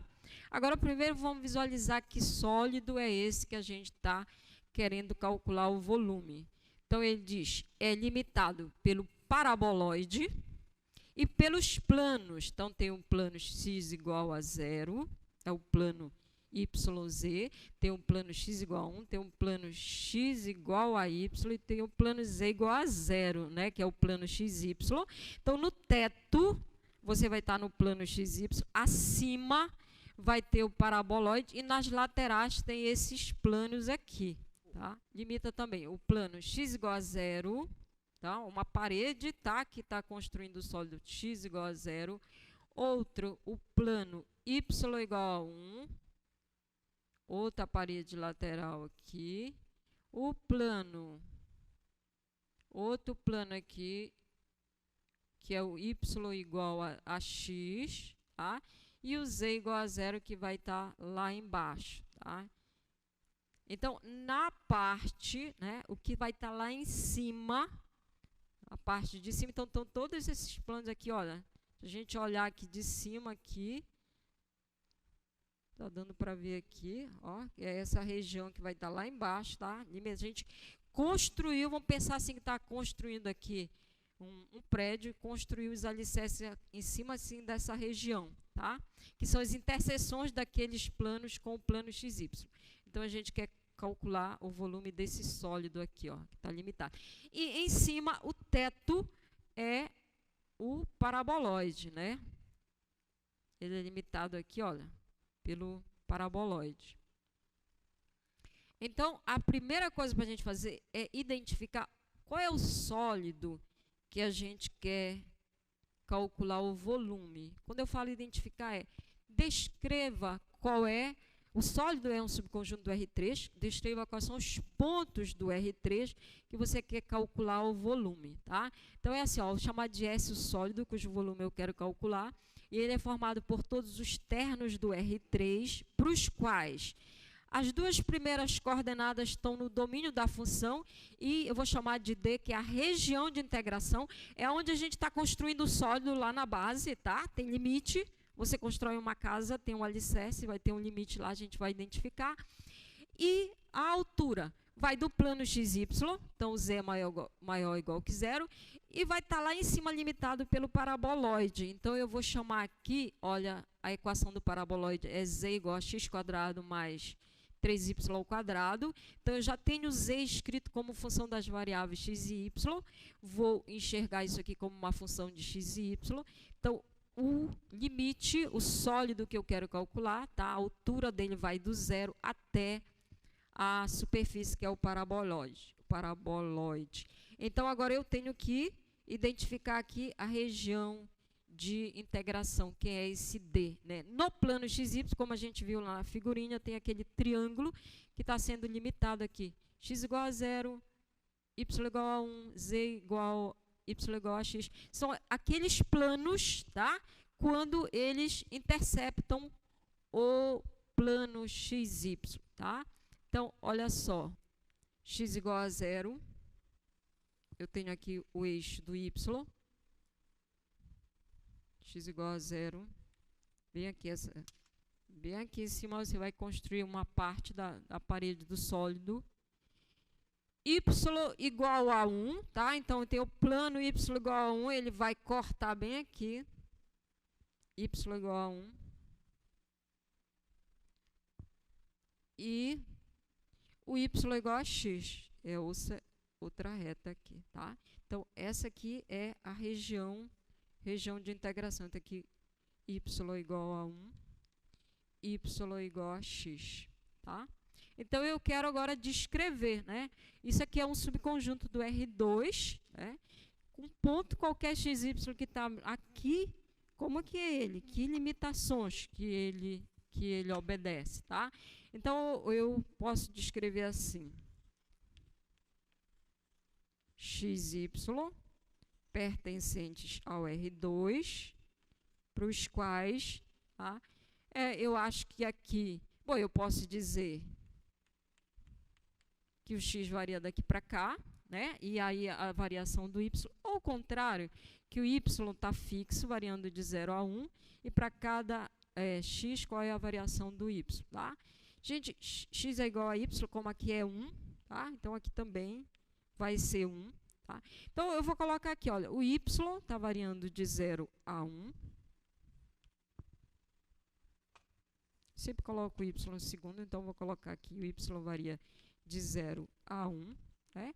E para cada valor de y que eu pegar neste intervalo, o que acontece com o x aqui? Ele vai do 0 até esse ponto aqui que está na reta. Tá? Então, agora é o x que eu estou expressando como função de y. Então, o x ele vai de 0 até a reta y, e o y varia de 0 a 1. Posso descrever essa região assim, né? Ou posso descrever o contrário, mantendo a variação de y constante e o x em função do y, tá? Então, eu já identifiquei, tá? Voltando aqui para o slide, eu já identifiquei o sólido, que é a função que eu vou integrar, tá? Escrevi o sólido e a região de integração. Portanto, o volume, a gente viu que o volume é dado pela integral dupla da função aqui, tá? Que está limitando o sólido superiormente na região de integração D. Tá? E o teorema de Fubini me diz que essa integral dupla ela pode ser calculada por meio de uma integral iterada. Veja que a integral mais externa, que a gente escreve primeiro, eu vou colocar aquela em que a variável está com a variação fixa. O y aqui, no caso, vai de 0 a 1. Veja que o x ele está entre uma função, né, entre duas funções de y. Então, a integral que eu vou calcular por último, tá, aí com relação a y, varia de 0 a 1. E a integral mais interna é com relação a x. E qual é a variação do x? Vai de 0 a y. Quem é que eu vou calcular a integral? Da função f de xy, que é x² mais 3y². Ok? Então, agora é calcular essa integral iterada. Iniciamos calculando a integral mais interna, tá? Então, que é esta integral aqui. Então, vamos focar aqui nessa integral. Vou calcular a integral que vai de 0 a y, de x² mais 3y². Quem é a variável de integração? X, tá? Então, y é constante aí. Aí, quando eu derivar integrar em relação a x, vai ficar x² x³ sobre 3, tá? E aqui 3y² é uma constante, estou integrando em relação a x, vai ficar x. E aí esse é o resultado, é uma primitiva que a gente encontrou, e agora a gente vai aplicar essa primitiva nos limites de integração, que é o x, tá, gente? O x vai variar de 0 a y. Então, aonde tem x aqui, eu vou substituir primeiro por y e depois substituir por 0, que é o limite inferior. E fazer a diferença, né, entre eles, tá? Aí, fazendo essa continha aqui, olha, vai ficar y³ sobre 3 mais 3y², que dá 10y ao cubo sobre 3. Bom, então, calculamos a integral mais interna, voltamos aqui com esse resultado para substituir aqui e calcular a integral de fora. Então, é a integral que vai de 0 a 1, do valor que nós obtivemos aqui. Variável de integração agora é o y. Então, constante 10/3 eu repito. E a integral de y ao cubo, y² sobre 4, tá? E eu aplico nos limites de integração, que são os valores constantes, substituindo aqui dá 5/6, tá? Então, 5/6 representa o volume do sólido que foi descrito pela questão, ok?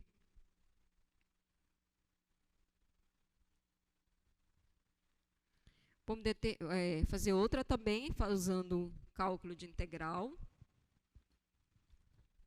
para calcular o volume do sólido. Agora, a gente quer calcular o volume do sólido limitado por 2 cilindros. Tá? Então, um cilindro, x² mais y² é igual a r². Veja que, lembra do cilindro? Você tem assim, uma superfície, e ela vai se deslocar, imagina assim, uma superfície, perdão, gente, uma circunferência, tá? E ela vai se deslocar ao longo do eixo que não está presente aqui nessa equação, tá? Então, tem uma circunferência com centro na origem raio R, imagina que ela se desloca ao longo do eixo do Z, forma um cilindro, e aqui você tem uma circunferência, olha, envolvendo os eixos do Y e de Z, mesmo raio, tá? Que se desloca ao longo do eixo que não está presente lá, que é o eixo do X, que é esse aqui é o y² mais e², tá? E aí tem um outro cilindro agora que vai cortar este aqui. Esse cilindro bem aqui, tá? Então, na hora que eu tinha aqui um tubo, passou um outro aqui cortando, tá? Então, ele formou um sólido e a gente quer calcular o volume desse sólido aí, tá? Olha só para a gente enxergar aqui, tá? O teto que ficou na hora que cortou, quem é que está cobrindo, qual é a cobertura que está por lá? É o cilindro que estava antes, tá? Esse outro cilindro, quando passou, ele só foi construir as paredes laterais, vamos pensar assim, tá? O teto continua sendo a esse cilindro que tinha aqui, y² mais e², tá? Então, observa outra coisa, que esse cilindro aqui, ele é uma figura simétrica em relação ao eixo do X, né? A mesma coisa que a gente tem acima do plano XY, a gente tem abaixo do plano XY. Então, eu posso simplificar os meus cálculos calculando só a parte do sólido, o volume do sólido que está acima do plano XY, e aí multiplico o resultado por 2, né? Simplifico os meus cálculos. Então, a gente vai voltar lá, como eu falei, a primeira coisa, identifica claramente qual é o sólido cujo volume você quer calcular, tá? Então, eu falei aqui, ó, esse cilindro que está bem aqui, tá? Ele está acima e está abaixo. E esse outro cilindro que a gente cortou, ele só está estabelecendo os limites de integração, tá? Então, o que a gente vai integrar vai ser essa função aqui. Mas eu vou chamar S, o sólido cujo volume eu quero calcular, tá? Que é toda a parte lá. Tinha aqui o cilindro, passamos outro cilindro aqui cortando. E eu vou chamar de S1 a parte que está só acima do plano XY, né, gente? Porque aí eu vou fazer o cálculo do S1 e multiplicar o resultado por 2, tá? Então, o volume do sólido S é 2 vezes o volume do sólido S1. Com isso, eu simplifico os meus cálculos, tá? Então, eu preciso descrever quem é o S1, o sólido que o volume eu quero calcular. É formado por todos os pontos do R3, para os quais as duas primeiras coordenadas vão estar na região de integração, que a gente vai já identificar, e o Z, ele vai do plano XY, porque agora a gente está pegando só a parte acima do plano XY, e vai até lá o cilindro, né? Então, lembra a equação do cilindro? Era Z ao quadrado mais y ao quadrado igual a r ao quadrado. Então, eu isolei o Z, como é a parte que está acima do plano XY, fiquei com o sinal positivo, tá? Então, olha, isso me diz aqui que essa é a função que eu vou integrar. E agora vamos identificar a região de integração. Veja que o outro cilindro aqui passou cortando. Então, é a interseção do cilindro com o plano XY, que é a circunferência, tá? Então, região de integração x² mais y² menor igual que r, tá? Então, x² mais y² menor igual que r é a circunferência e a gente pode descrever do mesmo jeito, tá? Assim como a gente descreveu aqui, limite para x, limite para y, agora é uma circunferência, a região de integração. Então, a gente quer mais descrever. Nessa circunferência, o x vai de onde para onde? O y, qual é a variação dele? A circunferência de raio r, aqui. Tá?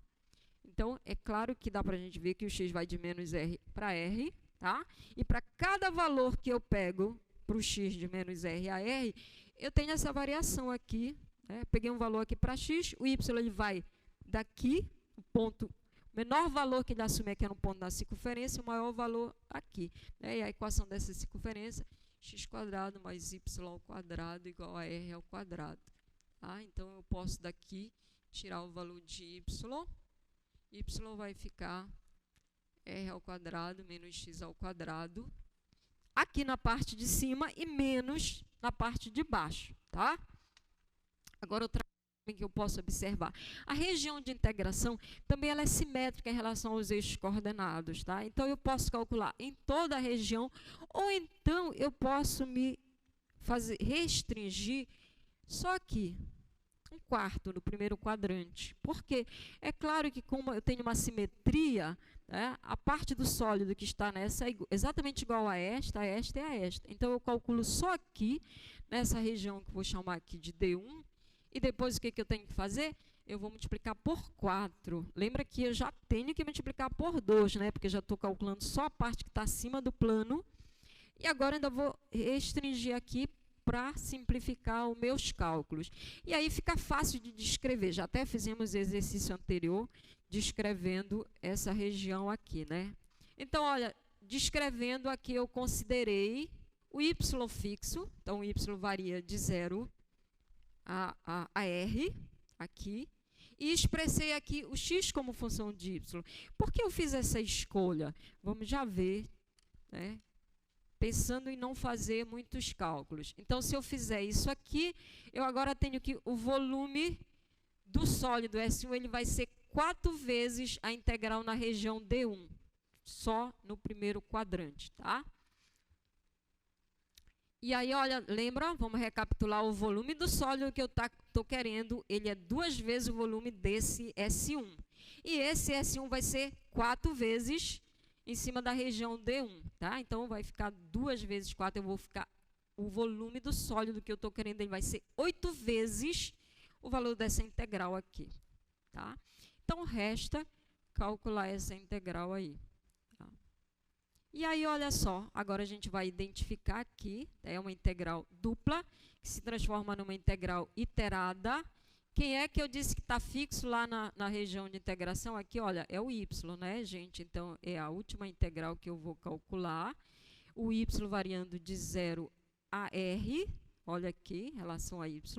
A integral mais interna, ela é em x, porque o x ele está compreendido entre duas funções de y. Então, ele vai de 0 até essa função aqui. Olha aqui porque que a escolha que eu fiz foi em relação a y, ia ficar uma integral meio complexa de eu calcular. Ia ficar raiz quadrada de r ao quadrado menos y ao quadrado de y. Eu ia ter que fazer substituições trigonométricas e o cálculo ia ficar bem complexo. Por esse lado que eu optei aqui, eu vou agora integrar primeiro em relação a x e toda essa raiz aqui, ela é uma constante em relação a x, tá? Então, o cálculo fica bem mais simples fazendo essa opção aqui. Então, vamos calcular essa integral mais interna. E aí, eu estou integrando em relação a x. Nem tem x aí, né? Então, é a constante, tá? Trazendo para cá. Vou calcular a primeira integral aqui, olha. Em relação... Tudo isso aqui é uma constante, repete a constante. Vai ficar a integral de 1 que dá x. Aí, eu aplico nos limites de integração, tá? Então, quando eu substituir aqui o x, vai ficar raiz quadrada vezes a raiz quadrada, vai sair a raiz, vai ficar r ao quadrado menos y ao quadrado.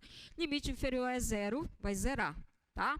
Então, calculamos a primeira integral, voltamos e vamos substituir o valor que nós encontramos na integral, na segunda integral.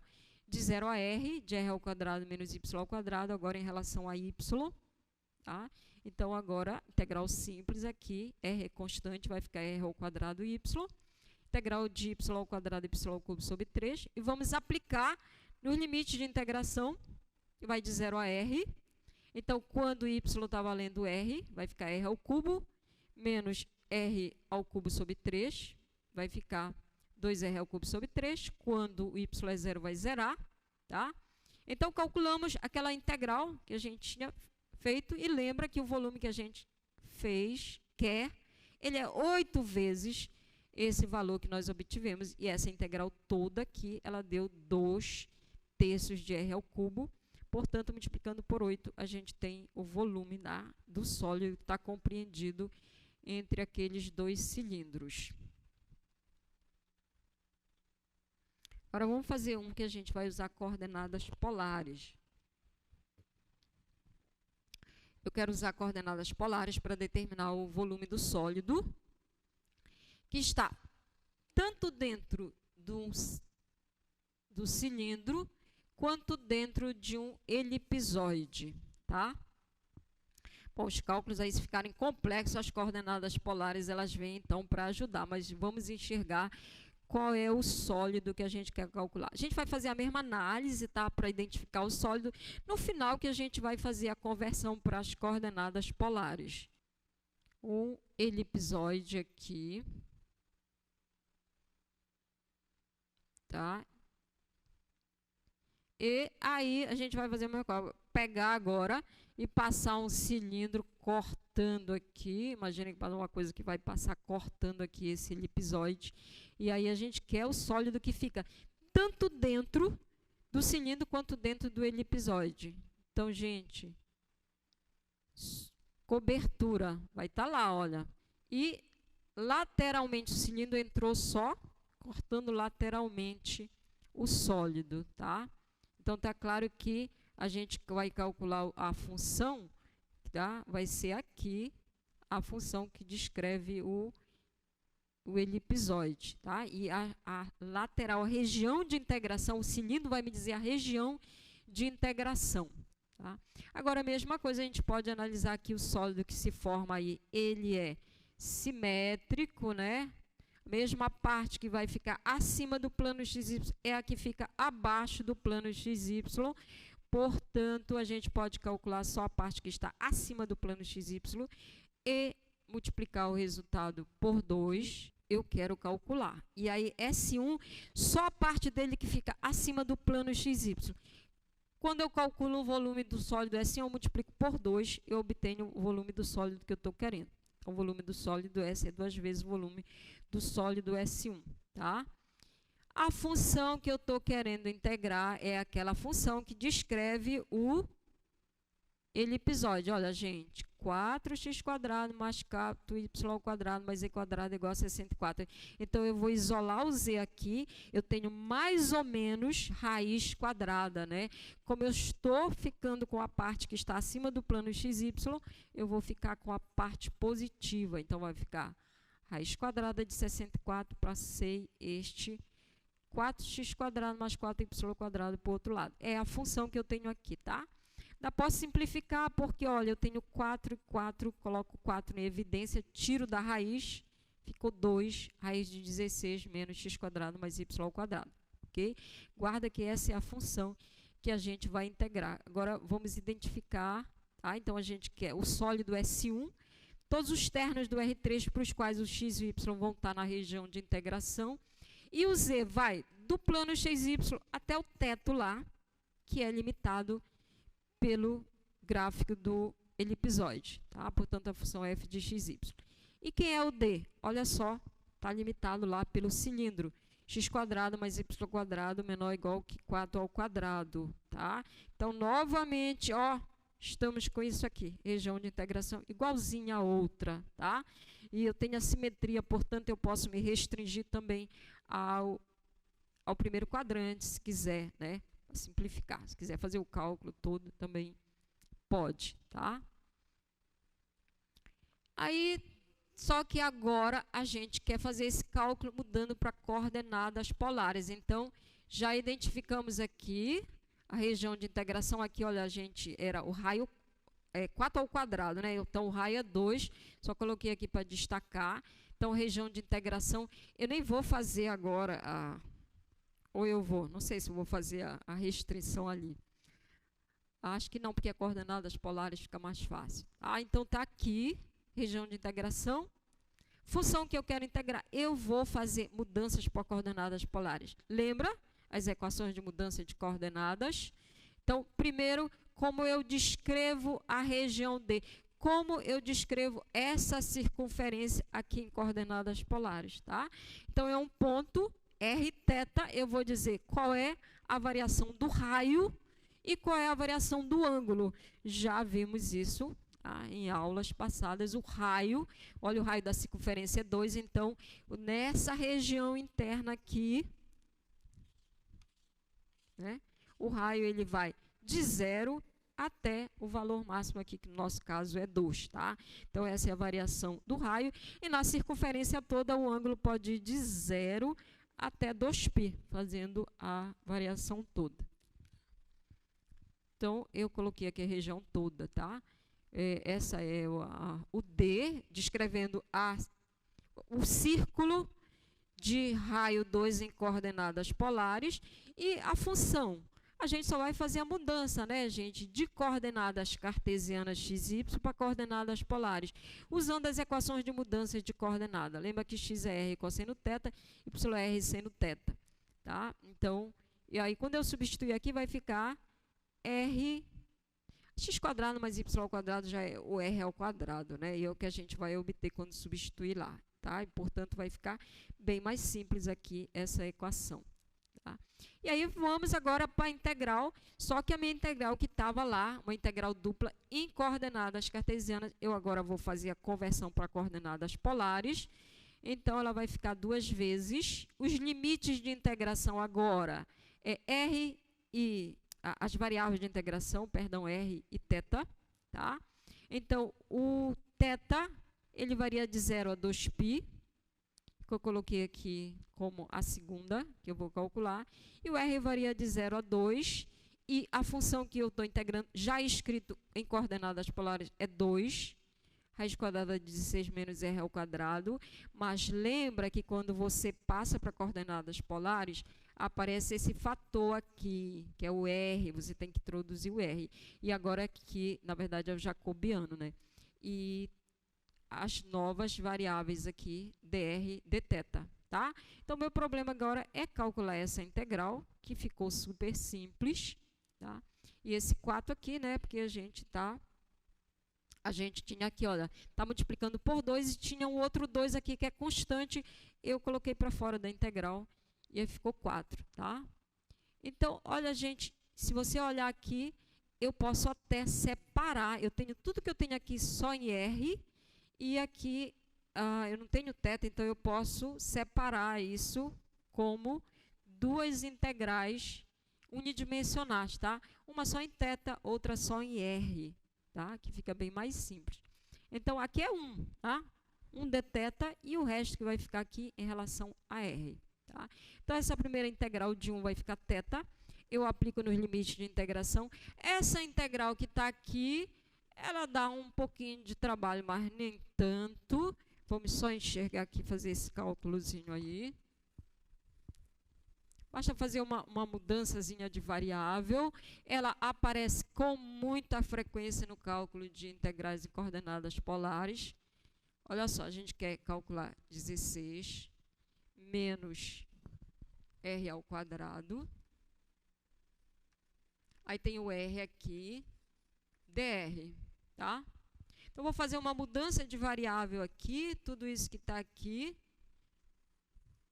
eu vou chamar de u, ficar 16 menos r ao quadrado, quer dizer, agora eu vou mudar a variável de r para u, tá? Então, eu preciso mudar aqui a diferencial. Então, nesse caso aqui, se u é isso, a diferencial de u, aqui vai ficar constante, vai ficar menos 2r dr, Então, eu vou aqui na integral e vou agora mudar a variável de integração. Então, vai ficar, isso aqui eu chamei de u, né? Então, vai ficar, raiz quadrada é elevado a meio, né? Então, vou escrever assim, u elevado a meio. RDR é esse pedacinho que está aqui, né? Ele vai, se eu passar para cá dividindo, vai ficar menos meio de DU.